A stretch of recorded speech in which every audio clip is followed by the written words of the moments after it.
Já o ponto de ignição, o que seria? O ponto de ignição ela é a temperatura mínima em que ocorre uma combustão independente de uma fonte de ignição. Ou seja, o produto, né, no caso aqui a gente deu o exemplo da gasolina, ela vai entrar em combustão, ela vai pegar fogo sem uma chama aberta sobre ela. O ponto de ignição seria o caso de você pegar essa gasolina que está num recipiente, colocar num banho-maria. Né? O que é o banho-maria para você que não conhece? Você vai pegar um recipiente com gasolina, colocar dentro de um outro recipiente maior com água e deixar ali aquecendo. Vai chegar uma temperatura que essa gasolina vai inflamar, sem você ter colocado um isqueiro ou um fósforo sobre ela. Acontece bastante com o óleo, infelizmente, em cozinhas. Esquece o óleo aceso, deixa esse óleo ali na água, vai chegar um momento, na água não, né, no fogo, perdão, vai chegar um momento que esse óleo ele vai inflamar. E ninguém pôs um isqueiro sobre ele, mas é porque ele chegou no seu ponto de ignição. Então ele é um pouco diferente do ponto de combustão. O de combustão ele libera ali gases, né? Começa a desprender gases daquele produto líquido em condições de criar ali o fogo. Então essa é a diferença. Então, o ponto de ignição ele é sempre um pouco maior do que o ponto de fulgor. Em alguns casos a diferença é bem grande, né, na temperatura. Exemplo, a gasolina, que tem um ponto de fulgor ali menos 40 e poucos. A gente já vai ver isso nos próximos slides. E o ponto de ignição dela, que aí sim está em temperaturas positivas, né? Então tem uma distância grande, mas em alguns outros produtos ela não é tão distante. Aqui nós demos esse exemplo ó, da gasolina. Então, ponto de fulgor, né? Ó, o ponto de fulgor da gasolina é menos 42 e o ponto de ignição, eu realmente não lembro de cor, mas são temperaturas positivas, né? Você imagina que aqui é menos 42, a menos 42 graus, só para você entender, a gasolina já desprende gases para a atmosfera em condições de inflamar, ou seja, em temperaturas negativas, porque nós sabemos, inclusive, que a gasolina é bastante inflamável, né? E já em outros produtos a gente não vai ter um ponto de fulgor assim tão baixo, tá? E existe uma referência, o que é produtos inflamáveis, o que são produtos combustíveis. Eu não vou entrar aqui nesse critério, nesse treinamento, mas existe uma diferença e essa diferença está relacionada justamente à temperatura, tá bom? Aqui nós falamos de propagação do fogo, né? Então, pelo contato da chama em outros combustíveis, através do deslocamento de partículas incandescentes e pela ação do calor. Pela ação do calor pode acontecer a condução, ou seja, o próprio material ele conduz o fogo, né, para se propagar. O que seria isso? Você pega um metal ali, algo, vou pegar essa caneta aqui de exemplo, deixa eu ver se consigo aqui, e você coloca essa caneta, né, imagina que essa caneta fosse de cobre e você coloca ela no fogo. Automaticamente, por condução, vai aquecer, vou queimar minha mão. Isso é condução. O que é convecção? Que é o outro caso que nós vemos aqui, ó, convecção, ondas de calor. Ondas de calor aqui imagine um canavial, agora a caneta virou um canavial e está pegando fogo e sobre o canavial existem ondas de calor e muitas vezes é possível você ver isso. Quem já viu queimas de canaviais, hoje em dia não é tão comum, né? Graças ao bom Deus, e a gente chegava a ver algumas ondas de calor. E radiação é quando nós fazemos ali o marshmallow na fogueira, né? Então você coloca ali, tem o fogo aqui, a fogueira, e agora minha caneta aqui virou um espeto de marshmallow, e você aproxima, mas não chega a encostar no fogo, isso é irradiação, e aí você conseguiu ali fazer esqueci o nome do que eu acabei de falar para vocês aqui agora. O docinho lá começar a derreter e aí você vai consumir. Outro exemplo, o sol, né? Marshmallow, né? Então o marshmallow começa a derreter aqui e já está no ponto ideal aí para você saboreá-lo.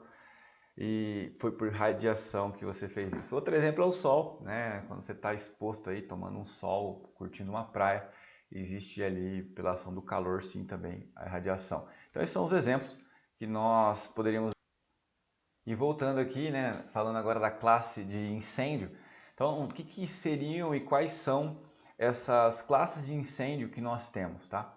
Os incêndios eles são classificados de acordo com as características dos seus combustíveis. Somente com o conhecimento da natureza do material que está sendo queimado pode descobrir o melhor método para uma extinção rápida e segura. Então nós vamos ver aqui a classe de incêndio, nós temos classe A, B, C e D. Na verdade, temos outras classes, mas nós vamos focar aqui na classe A, B e C. Vamos falar da D aqui de forma superficial, mas mais importante para nós são as três primeiras. A, material, papel, madeira, papel e algodão, né, que nós estamos aqui. Classe B, líquidos inflamáveis. E classe C, equipamentos elétricos energizados. E o D, metais pirofóricos. O que são metais pirofóricos? Por exemplo, magnésio, fogos de artifício é um bom exemplo. Classe A, madeira, papel e algodão. Então tem um exemplo aqui do que seria essa classe de incêndio.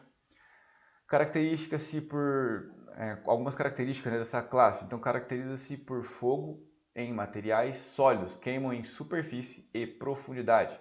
Após a queima deixam resíduos, brasas e cinzas.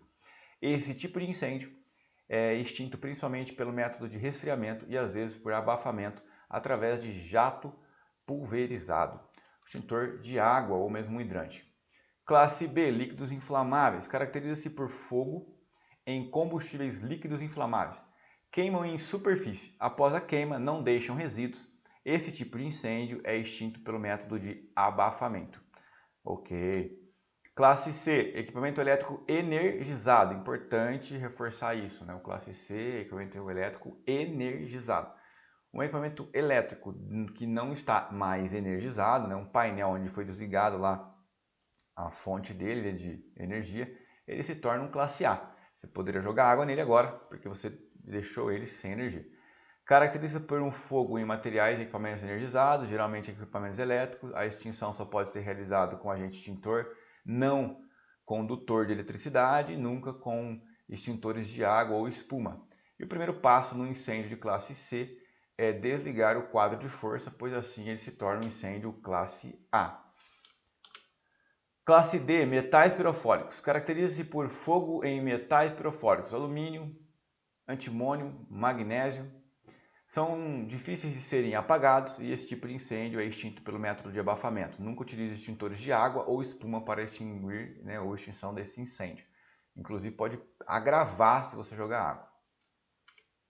Você já parou para pensar no quanto todos nós poderíamos, no caso de um incêndio grave?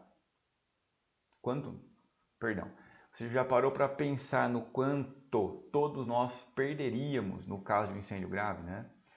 E não sei se você já fez essa reflexão, mas seria interessante fazer. O quão grave é um incêndio, o que ele traz, né, de prejuízos, tanto emocionais, inclusive, ao patrimônio, vidas, né, que são perdidas, que é o principal. Então, possíveis acidentes graves, né, envolvendo o princípio de incêndio, eles são, na sua grande maioria, possíveis de serem prevenidos. Então, que a gente possa observar isso e atuar para contribuir. Então, algumas consequências, né, possíveis acidentes graves, instalações fossem danificadas, né, e prejuízo para a empresa, né, prejuízo para o patrimônio. Nós temos vários casos de incêndios graves no Brasil. Recentemente, nós tivemos alguns aí que marcaram a nossa história, né? O caso no Ninho do Urubu, né? Que era o centro de treinamento do Flamengo, crianças morreram ali, adolescentes. Nós tivemos muitos acidentes aí fatais no Brasil envolvendo incêndio. Nós vamos deixar alguns vídeos sobre esse tema e sobre esses casos aí para que você possa assistir e entender a gravidade do que nós estamos tratando aqui. E você tem uma oportunidade de ajudar a evitar isso. É sensacional. Bom, prevenção de incêndio. Depende do incêndio, as perdas são irreparáveis. Então temos que ter consciência do que isso significa e procurar ter alguns cuidados. Porque o incêndio também pode ocorrer em qualquer lugar. E uma vez iniciado, o prejuízo certamente será grave. E como podemos evitar incêndios? Abaixo alguns exemplos. Manter uma área de trabalho limpa e organizada, colocar trapos sujos de óleo e tinta em recipientes metálicos tampados, observar os avisos de não fume, manter todos os materiais combustíveis afastados de fornalhas ou outras fontes de ignição, relatar qualquer risco de incêndio que esteja além do nosso controle, especialmente os elétricos. Finalmente, alguns pontos a serem lembrados, né? Cuidado na arrumação, limpeza e ordenação de produtos inflamáveis. Separe os produtos, mantenha longe das crianças, mantenha longe das chamas. Saiba onde estão os extintores de incêndio e quais as classes que eles são aplicáveis. Faça esse exercício aí na sua empresa. Observe quais são os extintores próximos de você, próximo do seu departamento e qual é a classe de incêndio deles. Faça uma verificação, faça isso hoje, se possível. Anota aí para você verificar aonde estão os extintores próximos da sua empresa, se você sabe disso. Eu sempre brinco com o pessoal e pergunto, aonde faz mais sentido eu ter um extintor? No carro ou na minha casa? E claro que seria em casa. Em casa você tem chama aberta, você tem criança, você tem equipamentos elétricos, você tem produtos inflamáveis e você não tem como simplesmente abandonar. O carro você abandona, o seguro vai lá e paga outro. A casa é um transtorno muito maior. Nós deveríamos sim ter extintores na nossa casa. E por que não ter? Está sob o nosso controle essa decisão. Você poderia ter um extintor para o ABC na sua casa, que atende todos os tipos de classe, e treinar as pessoas na sua casa para usar isso. Seria uma excelente prática.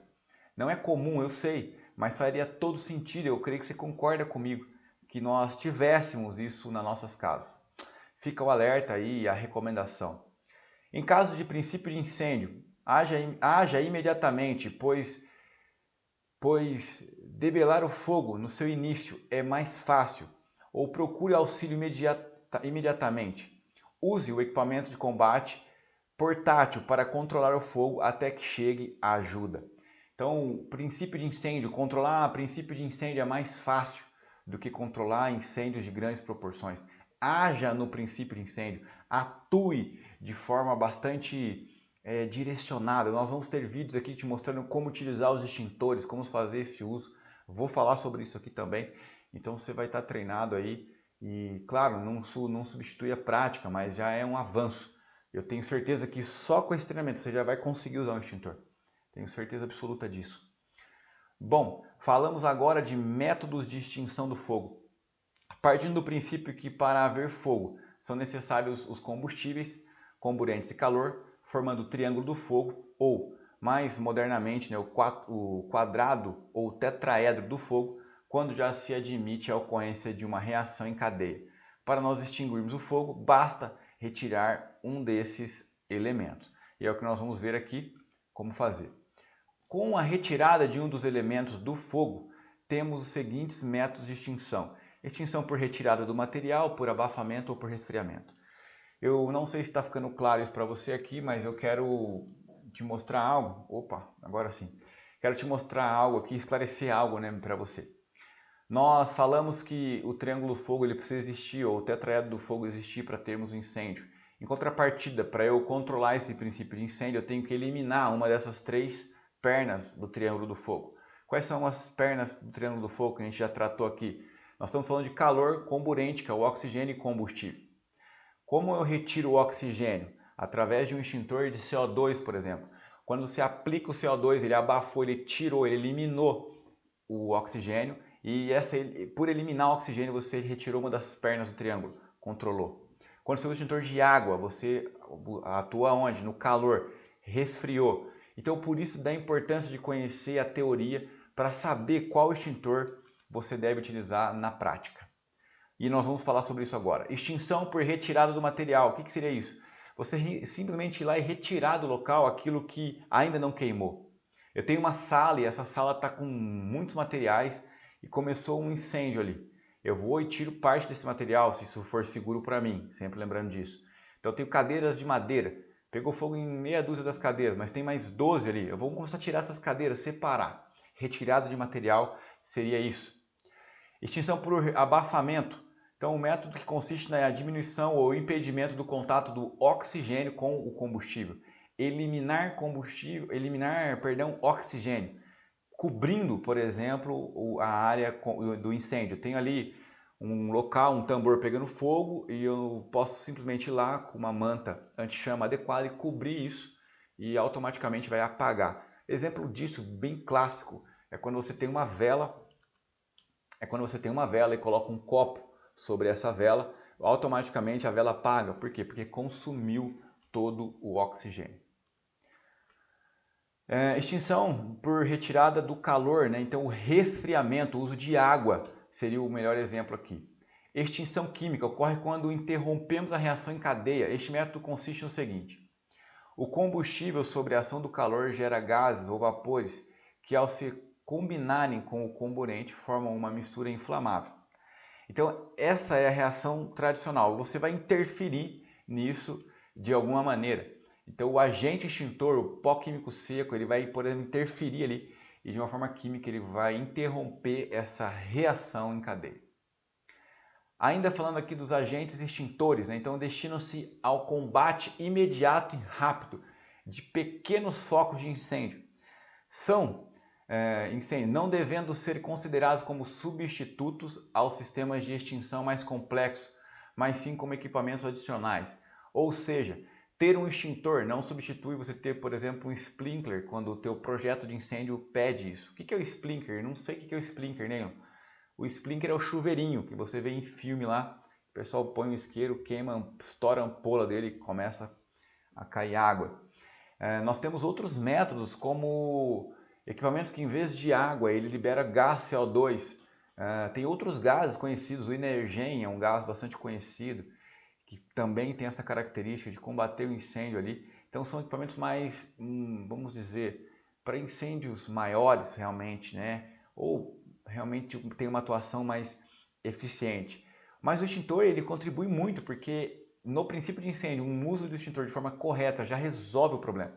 Daí a importância de você conhecer e saber usar os extintores. Recomendações: instale o extintor em local visível e sinalizado. O extintor não deverá ser instalado em escadas, portas ou rotas de fuga. Os locais onde estão instalados os extintores não devem ser obstruídos. O extintor deverá ser instalado na parede ou colocado num suporte no piso. O lacre não pode estar rompido. Aqui nós temos o extintor de água, né? Então é um exemplo. O extintor de água pressurizada é o agente extintor indicado para o incêndio classe A, papel, papelão, madeira, e ele age por resfriamento e ou abafamento. Pode ser aplicado na forma de jato compacto, chuveiro, neblina. Para os dois primeiros casos, a ação é por resfriamento. Na forma de neblina, sua ação é de resfriamento e também abafamento.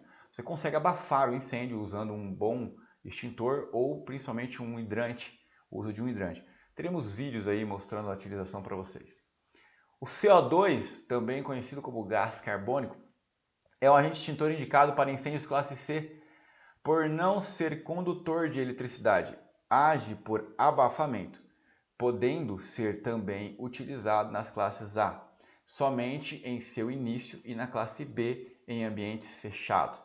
O classe C ele é mais indicado para situações com equipamentos elétricos, porque ele não danifica o equipamento elétrico pós o controle. Já o pó químico seco, ou PQS, nós vamos falar dele aqui no próximo slide, ele deixa resíduos ali que vão danificando os equipamentos eletrônicos. Claro que você vai priorizar o CO2 se você tiver, senão você vai usar o de pó químico seco mesmo. Posso usar ele num classe B? O que é o classe B? É o que nós vemos aqui na foto, líquidos inflamáveis. Pode ser usado, está sendo usado aqui, mas tem que ter um pouco mais de destreza, manejo, experiência. Por quê? Se você aproximar demais o extintor, como ele tem uma pressão muito forte, ele vai espirrar o líquido que está aqui contido para o lado de fora do recipiente, o que pode agravar o incêndio. Então, preferencialmente aqui você usa o pó químico seco, mas pode ser usado sim, tem que ter um pouco mais de conhecimento, de técnica, mas dá para utilizar. O pó químico, então, é o extintor indicado para combater incêndios de classe B, age por abafamento, podendo ser também utilizado nas classes A e C, podendo este último danificar os equipamentos, é o que eu comentei anteriormente. Aqui tem um exemplo aí do incêndio, princípio de incêndio sendo controlado com pó químico seco, também conhecido como PQS. É válido lembrar que todos os extintores eles possuem essas informações aqui, ó, no rótulo. Então esse é possível ser usado em classe B e C. E você sempre olha o rótulo do extintor, isso vai ajudar bastante a compreender ali no que ele pode ser utilizado. E aí, para a gente fechar aqui os extintores, nós vamos falar do extintor de espuma. E o extintor de espuma ele não é tão comum, né, mas ele existe, é um extintor indicado para incêndios classe A e B, e ele age por abafamento e secundariamente por resfriamento, por ter na sua composição, por ter água na sua composição. Não se pode utilizá-lo em incêndios classe C, pois conduz corrente elétrica. Legal? Senhores, então é isso. Nós vamos ficando por aqui nesse módulo e nós já voltamos aí no próximo módulo, para falar um pouco sobre os EPIs relacionados ao brigadista, tá bom? Até lá!